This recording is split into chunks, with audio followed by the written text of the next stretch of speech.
동아시아 지형을 뒤흔들 충격적인 역사의 진실이 드러났습니다. 연간 수십조 원의 가치를 지닌 땅, 바로 일본 남쪽의 한 섬에서 말이죠. 이곳은 일본이 150년 넘게 필사적으로 감추려 했던 거대한 비밀을 품고 있었습니다. 슈리성 지하 깊은 곳에서 발견된 천년 전 글자와 고려 왕실의 유물들. 왜 일본은 이 땅의 오랜 역사를 은폐하고 주민들의 정체성을 말살하려 했을까요? 수만 명의 인명피해와 수십 년간 이어진 투쟁의 서막. 유전자 검사로 밝혀진 섬 주민 82%의 놀라운 혈통은 과연 무엇일까요? 독도, 대마도보다 더 오래된 잊혔던 우리 민족의 땅. 이 충격적인 비밀이 이 세상에 어떻게 드러나게 되었는지 그 모든 진실을 지금부터 함께 파헤쳐 보겠습니다. 절대 놓치지 마세요. 안녕하세요. 제 이름은 하랑입니다. 저는 국제고고학연구소의 선임연구원으로 오키나와의 고요한 바닷바람이 익숙한 삶을 살고 있었습니다. 그러던 어느 날 슈리성 복원 공사 현장에서 긴급 연락을 받았습니다. 그날 제 삶은 송두리째 흔들리고 말았습니다. 지하 3층에서 마주한 거대한 돌문은 마치 천년의 비밀을 굳게 걸어 잠근 듯 위압적이었죠. 돌문에는 고려 현종 11년이라는 선명한 글자와 함께 후손들이 언젠가 진실을 마주하리라는 간절한 염원이 새겨져 있었습니다. 작업자들의 땀방울과 저의 심장이 함께 요동치는 가운데 천년 만에 돌문이 천천히 열렸습니다. 문 너머에는 수십 개의 도자기 항아리와 중앙의 황금빛 함이 눈부시게 빛나고 있었습니다. 떨리는 손으로 황금함을 열자 제 눈앞에 펼쳐진 것은 찬란한 금빛 인장. 고려국 제10도 류큐도 관인이었습니다. 옆에 있던 아키 수석 연구원은 이 명백한 증거 앞에 경악을 금치 못하는 표정을 지었습니다. 항아리 속에서는 고려왕의 교지, 세심하게 기록된 호구조사 문서, 세금 징수 기록, 심지어 류큐도 출신 인물의 고려, 문과 급제 합격자 명단까지 쏟아져 나왔습니다.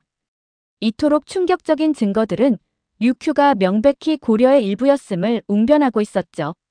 그러나 환희도 잠시 일본 관계자들이 순식간에 현장을 장악하며 모든 발굴을 중단시키고 국가기밀구역으로 봉쇄해버렸습니다. 하지만 이미 현장 작업자 중 한 명이 촬영한 영상이 인터넷을 통해 전 세계로 퍼져나간 뒤였습니다.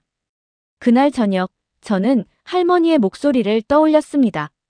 할머니는 우리가 바다 건너에서 온 사람들이고 언젠가 우리의 진짜 이름을 찾게 될 것이라고 말씀하셨죠. 다락방에서 발견한 할머니의 낡은 유품 상자 속에는 고려국 류큐도, 병마사 하온이라고 새겨진 옥패와 강씨 세보라는 족보가 잠들어 있었습니다. 족보에는 고려 고종 18년 몽골 침략을 피해하온 장군이 3,000명의 백성을 이끌고 류큐로 건너와 새로운 고려를 세웠다는 경천동지할 비밀이 담겨 있었습니다. 메이지 12년 일본의 류큐 침략 이후 3만 명의 조선계 주민과 저희 강씨 일족 300명이 학살당하고 강제로 일본 이름을 갖게 되었다는 비극적인 역사는 물론 언젠가 진실을 밝혀달라는 선조의 피 맺힌 당부가 기록되어 있었습니다. 제 가슴 속에서는 알 수 없는 뜨거운 감정이 솟아올랐습니다. 할머니의 유품과 족보를 통해 류큐에 숨겨진 역사를 마주한 저는 망연자실해 있었습니다. 그 충격과 혼란 속에서 서울대학교 한국사학과 가온 교수님으로부터 전화가 걸려왔습니다. 교수님은 류큐 발굴 소식을 접하고 조선왕조실록에 기록된 류큐 관련 문서들을 확인했다고 저에게 전해주셨습니다. 특히 세종실록에 류큐도 한글 교육 시행 명령이 상세히 기록되어 있음을 강조하셨죠.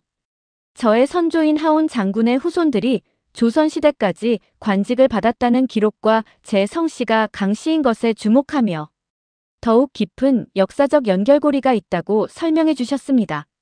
저는 그 이야기를 듣고 마음속에 한 줄기 희망이 피어나는 것을 느꼈습니다. 다음 날 아침, 저는 비행기에 몸을 싣고 서울로 향했습니다. 인천국제공항에 도착하자 난생 처음 밟는 땅임에도 불구하고 마치 오래된 고향에 돌아온 듯한 묘한 안도감과 뭉클함에 휩싸였습니다. 서울대학교 도서관 특별 열람실에서 가온 교수님은 세종 28년의 기록을 제게 보여주셨어요. 그곳에는 류큐도 관찰사 하온겸이 아뢰기를 백성 5만이 모두 한글을 익혀 싸웁니다. 이제 류큐도 백성도 우리 조선의 글을 읽고 쓸 수 있게 되었나이다라고 또렷이 적혀 있었습니다. 하온겸은 저의 15대 선조였습니다. 교수님은 하온 장군이 훗날 고려 왕실로부터 류큐도 왕에 봉해졌으며 류큐는 사실상 고려와 조선에 충성하는 독립된 제후국이었음을 저에게 확신시켜 주셨습니다. 임진왜란 당시 류큐도에서 2만 명의 의병이 조선을 돕기 위해 참전했다는 기록, 그리고 그 의병장이 저의 선조인 하무영이라는 사실에 저는 조상들이 조국을 위해 목숨 바쳐 싸웠다는 생각에 가슴이 뜨거워짐을 느꼈습니다. 그러나 갑작스럽게 열람실 문이 활짝 열리며 일본 대사관 직원들이 들이닥쳤습니다. 그들은 저에게 즉시 귀국할 것을 명령했습니다. 한일 정부 간 합의 사항이며 일본 국민이므로 따라야 한다는 일방적인 통보였습니다. 저는 그들의 강압적인 태도에 당황했지만 끌려가면서도 간절한 눈빛으로 가온 교수님에게 족보를 건네며 복사해서 보관하고 이 모든 진실을 세상에 알려달라고 부탁드렸습니다. 공항으로 향하는 차 안에서 일본 대사관 직원은 저의 가족의 안전을 은근히 암시하며 현명하게 행동할 것을 협박했습니다. 저는 그들의 위협에 불안감을 느꼈지만 이미 천년의 세월 속에 감춰진 진실을 밝히기로 굳게 결심한 상태였습니다. 할머니가 과거에 제게 우리가 누구인지 절대 잊지 마라. 때가 되면 내가 모든 걸 바로잡을 거야. 라고 당부했던 유언이 이제 현실이 되었음을 직감했습니다. 오키나와로 돌아온 다음 날 새벽, 저는 예상치 못한 방문객을 맞이했습니다. 한솔이라는 노인이었습니다. 그는 일본 문화재청에서 40년간 기록 보존 업무를 담당하다 은퇴한 제1교포라고 저에게 자신을 소개했습니다. 일본에서 살아가기 위해 류라는 일본 이름을 사용했다고 고백하는 그의 모습에서 저는 왠지 모를 동질감을 느꼈습니다. 한솔 노인은 일본 정부가 류큐 병합 이후 압수한 조선 관련 문서들을 몰래 빼돌려 보관해 왔음을 저에게 조용히 밝히며 저를 나하 외곽의 낡은 창고로 안내했습니다. 그곳에는 수만 권의 문서가 빼곡히 쌓여 마치 숨죽인 역사의 숨결을 뿜어내는 듯 했습니다. 저는 그 광경에 압도당했습니다. 한솔 노인은 극비 류큐 처리 계획이라는 표지의 파일을 제게 보여주셨습니다.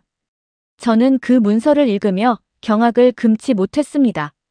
문서에는 류큐가 실질적으로 조선의 송령이며 주민 90%가 조선인이라는 사실과 함께 이 지역을 완전한 일본 영토로 만들기 위한 잔혹한 조치들이 상세히 적혀 있었습니다. 조선계 지도층 전원 처형, 조선어 사용 금지 및 위반자 처벌, 모든 조선 서적 소각, 강제 창씨 개명 등은 상상조차 할 수 없는 내용들이었죠. 특히 저항하는 조선인 3만 명을 처형했으며 그중 저희 강씨 일족 300명도 포함되어 시체는 바다에 버리고 기록은 모두 말소했다는 잔혹한 내용에 저는 큰 충격을 받았습니다. 한솔 노인은 일본 군인들이 조선 관복을 입은 사람들을 총살하는 섬뜩한 사진을 제게 보여주셨습니다. 그 사진 속에는 자신의 고조 할아버지 형제분인 하윤대 씨가 포함되어 있었음을 알려주셨습니다. 처음으로 우리 가족의 비극을 마주한 저는 솟구치는 눈물을 참을 수 없었습니다. 한솔 노인은 양심의 빚을 갚기 위해 이 진실을 밝힐 때가 되었다고 말씀하시며 모든 자료가 담긴 USB를 제 손에 몰래 쥐어주셨습니다. 그러나 얼마 지나지 않아 공안이 들이닥쳐 저를 포함한 한솔 노인은 불법 문서 소지 혐의로 연행되었습니다.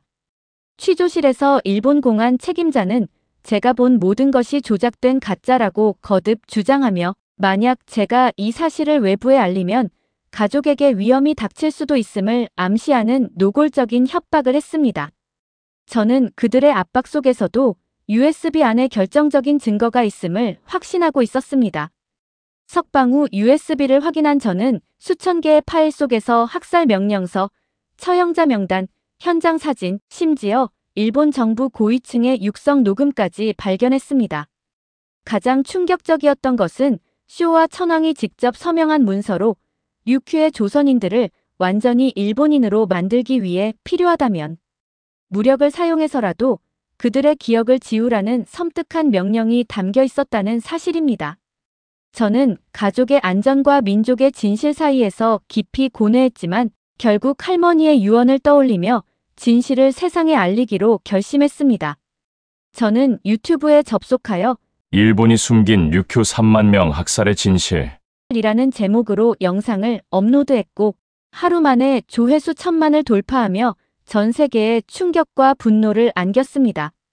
제가 올린 유튜브 영상은 전 세계의 이목을 집중시켰습니다. 그 덕분에 저는 예상치 못한 소중한 인연을 만났습니다. 대만에 거주하는 선우 씨가 자신이 하온 장군의 후손이라고 저에게 연락을 해온 것입니다. 그는 조상인 하온 장군의 친필 일기를 고이 간직하고 있었고 며칠 후 직접 오키나와로 날아와 제게 그 귀한 일기를 건네주셨습니다.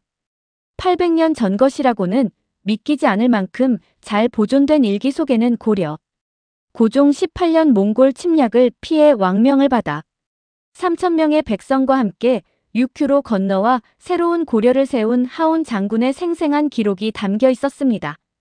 일기에는 그들이 푸른 바다에 떠있는 녹색 낙원에서 평화롭게 원주민들과 공존하며 새로운 삶의 터전을 일구었다는 이야기가 적혀 있었습니다.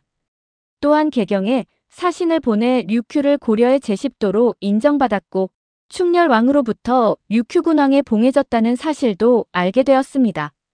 향교를 세워 아이들을 가르치고 과거 시험을 시행했으며 심지어 고려 통보라고 새겨진 동전을 만들어 500년간 사용했다는 놀라운 기록까지 발견되었죠. 일기의 마지막 부분에는 후손들에게 우리가 누구인지 잊지 말고 바다 건너 조국이 부를 때까지 고려의 이름을 지켜달라는 간절한 부탁이 담겨 있었습니다. 선우 씨와 저는 그 일기를 읽으며 함께 눈물을 흘렸습니다. 우리는 일기 전문을 스캔하여 인터넷에 공개하고 기자회견을 열기로 결정했습니다. 그러나 기자회견 전날 밤 괴한들의 습격으로 저는 위협을 받았습니다. 하지만 꿈속에서 할머니가 저를 격려해 주시는 것을 느꼈습니다. 그 꿈 덕분에 용기를 얻어 다음 날 당당히 기자회견장에 나섰습니다. 기자회견에서 저는 하온 장군의 일기, 고려 왕실 임명장, 동전, 그리고 수많은 문서들을 증거로 제시하며 류큐가 900년 이상 한국의 영토였고 일본이 무력으로 이를 빼앗았음을 강력하게 주장했습니다. 회견장 밖에서는 수천 명의 오키나와 주민들이 우리는 한국인이다. 천년의 진실을 인정하라. 고 외치며 뜨겁게 호응해 주셨습니다. 일본 정부는 즉각적으로 저의 주장을 반박했지만 도쿄 국립유전체 연구소의 책임 연구원 지우 박사님이 결정적인 증거를 들고 나타나셨습니다. 지우 박사님은 일본 정부의 비밀 프로젝트에서 오키나와 주민 10만 명의 DNA를 분석한 결과 82%가 한반도 혈통이며 40%가 고려시대 지배층 가문과 일치한다는 사실을 밝혀내셨습니다. 저의 DNA 또한 고려 왕실 직계와 99% 일치한다는 충격적인 결과였죠. 지우 박사님은 일본 정부의 폐기 명령에도 불구하고 데이터를 백업하여 제게 전달해 주셨습니다. 저는 이 데이터를 국제학술지에 발표했고 하버드, 옥스퍼드, 베이징대 등 전 세계 학계가 이를 검증하며 오키나와 주민 대부분이 한국계 임이 과학적으로 증명되었습니다. 한국 정부 역시 독자적인 조사를 통해 오키나와 주민들과 제주도, 전라도, 경상도 주민들의 DNA 유사성을 확인하며 이 사실에 힘을 실어주었습니다. 오키나와에서는 주민들이 자발적으로 DNA 검사를 받기 시작하며 나는 한국인이다. 를 외쳤고 소셜미디어에는 내 DNA는 한국이라는 해시태그가 폭발적으로 퍼져나갔습니다. 일본 정부는 DNA 검사를 불법으로 규정하고 결과 공유를 처벌하려 했지만 이미 진실의 물결을 막기에는 늦은 뒤였습니다. 심지어 중국 푸젠성에서도 고려 유민의 후손들이 오키나와 강씨들과 같은 혈통임이 밝혀지며 800년 전 고려인들의 대장정이 과학적으로 입증되는 감격적인 순간이었습니다. 오키나와 주민들의 한국계 혈통이 과학적으로 증명되면서 나하시에서는 전례 없는 대규모 시위가 불길처럼 번졌습니다. 수만 명의 시민들이 태극기를 들고 거리로 쏟아져 나와 자신들이 한국인임을 외쳤습니다. 많은 분들이 아리랑을 부르며 억압된 세월 속에서 해방감과 감격에 젖어드는 모습은 제게도 깊은 울림을 주었습니다. 그러나 일본 기동경찰은 방패와 곤봉으로 무장하고 나타나 시위대를 강경하게 진압했습니다. 오키나와 청년문화연대 대표를 비롯한 시위 지도자들은 비폭력 평화 시위를 주장했지만 경찰의 최루탄과 곤봉이 무자비하게 휘둘러지며 한 여고생이 부상을 입는 참극이 발생했습니다. 이 충격적인 장면은 전 세계로 생중계되었고 CNN, BBC 등 국제 언론은 오키나와인들의 정체성을 위한 투쟁을 대대적으로 보도하며 일본 정부를 압박했습니다. 한국에서도 광화문에 10만 명이 넘는 시민들이 모여 오키나와 동포들을 지지하는 집회를 열며 뜨거운 연대 의사를 표명해 주셨습니다.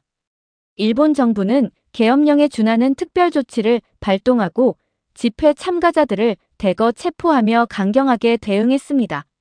하지만 300명의 오키나와 출신 자위대원들이 집단 이탈하여 시위대에 합류하고 일본 본토에서도 오키나와 지지 시위가 일어나는 등 상황은 일본 정부에 불리하게 돌아가고 있었습니다.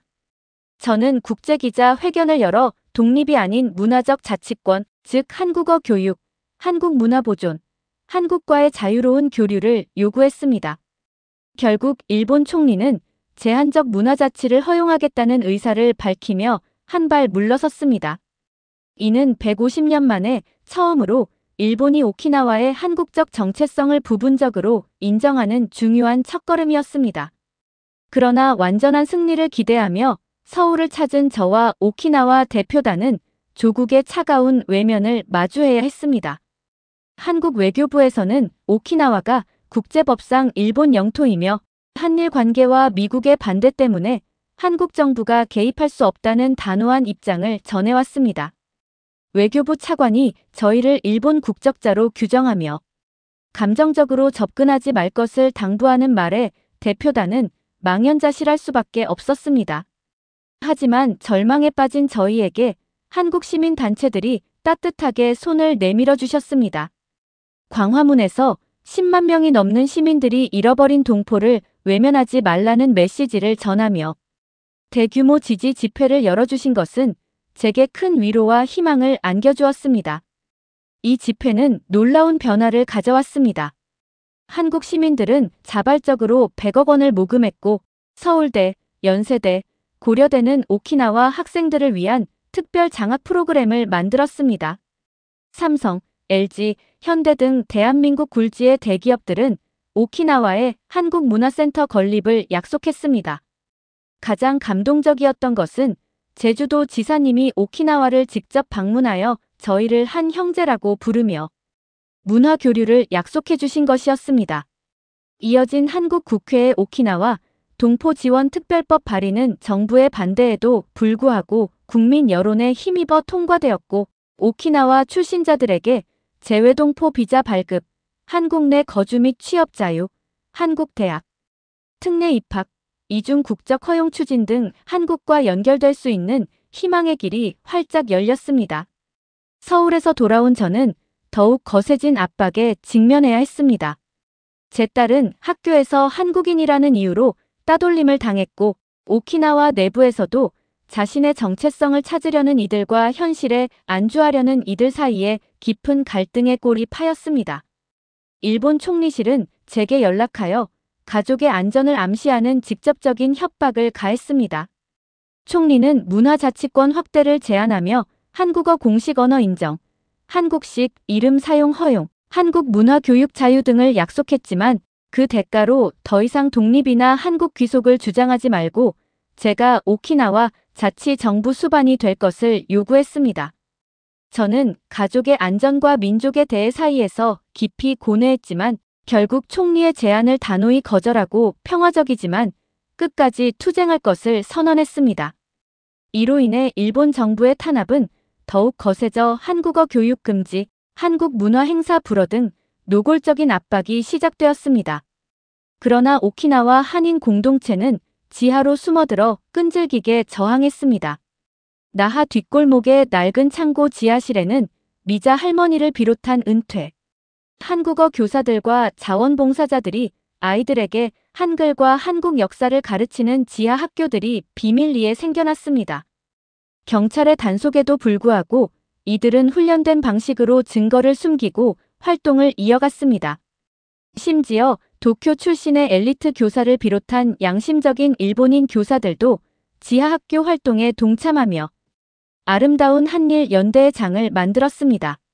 저는 또한 나하 외곽의 낡은 양조장을 개조하여 개인 박물관 형태의 오키나와 한국 역사박물관을 설립했습니다. 이곳에는 하온 장군의 유품, 일본의 학살 현장 사진, 지하학교 아이들의 작품 등 오키나와와 한국의 연결고리를 증명하는 자료들이 전시되었고, 많은 오키나와 주민들이 자신의 뿌리를 찾는 뿌리찾기 프로그램에 참여하여 잃어버렸던 한국 성씨를 되찾았습니다. 일본 문부과학성은 박물관 폐쇄 명령을 내렸지만 시민들의 천막 농성과 한국국립중앙박물관의 유물대여 지원으로 박물관은 차박물관이라는 기발한 이름으로 운영 허가를 받아냈습니다. 개관 3년 후 일본 정부는 오키나와 내 한국어 교육 허용, 한국 문화 행사 자유, 한국식 이름, 병기 허용 등을 골자로 하는 오키나와 특별문화법을 국회에서 통과시키는 예상치 못한 결정을 내렸습니다. 이는 146년 만에 처음으로 일본이 오키나와의 특수성을 인정한 의미 있는 진전이었습니다. 축하 행사에서 93세의 최고령 생존자 만수 할아버지가 당당히 자신의 진짜 한국 이름을 되찾겠다고 선언하며 오키나와 전역에 깊은 울림과 용기를 주었습니다. 이후 오키나와에는 한글 간판이 생기고 한국어 수업이 개설되는 등 변화가 시작되었습니다. 유엔에서 오키나와를 선주민 지역으로 지정하는 것을 검토하며 국제법적 보호의 가능성이 열리자 일본 정부는 자치권을 축소하겠다고 반발했습니다. 그러나 오키나와 한인회는 한국 정부의 공식 지원을 요청했고, 드디어 대한민국 대통령이 직접 오키나와 동포들은 우리의 혈육이라며 모든 지원을 아끼지 않겠다고 선언하셨습니다. 오키나와 한국문화원이 추진되고 한국 기업들의 투자 계획이 발표되며 제주도와 오키나와 간 문화 교류가 활발해졌습니다. 가장 감동적이었던 것은 이상 가족 찾기 프로젝트로 오키나와와 한국에 흩어졌던 가족들이 70년 만에 재회하며 눈물 바다를 이룬 것이었습니다. 저는 이 모든 과정을 지켜보며 우리들의 투쟁이 증오가 아닌 사랑에서 비롯되었음을 다시 한번 깨달았습니다. 오늘도 박물관에는 관람객이 가득하고 저는 푸른 바다를 바라보며 할머니를 떠올립니다. 완전한 승리는 아직 멀었지만 우리는 1000년을 기다렸으니 조금 더 기다릴 수 있다는 불굴의 의지를 가슴에 새깁니다. 여러분, 오늘 우리는 하랑님의 용기 있는 여정을 함께하며 류큐의 숨겨진 1000년 역사와 진실을 찾아가는 가슴 뭉클한 이야기를 만나보았어요. 조상들의 희생과 잃어버린 정체성을 되찾기 위한 간절한 투쟁 속에서 하랑님은 수많은 어려움에 맞서 싸우셨죠. 차가운 현실 속에서도 국민들의 따뜻한 지지와 연대로 희망의 불씨를 지켜나가는 모습은 정말 감동적이었어요. 이 이야기는 우리에게 진실의 가치와 민족의 소중함을 다시 한번 일깨워주는 것 같아요. 하랑님과 오키나와 동포분들의 불굴의 용기에 깊은 존경을 표합니다. 오늘 영상이 여러분의 마음에 따뜻한 울림을 주었다면 구독과 좋아요로 응원해 주시고요. 알림 설정으로 다음 감동 사연도 놓치지 마세요. 여러분들의 관심이 더 많은 이야기를 세상에 알리는 큰 힘이 된답니다. 감사합니다.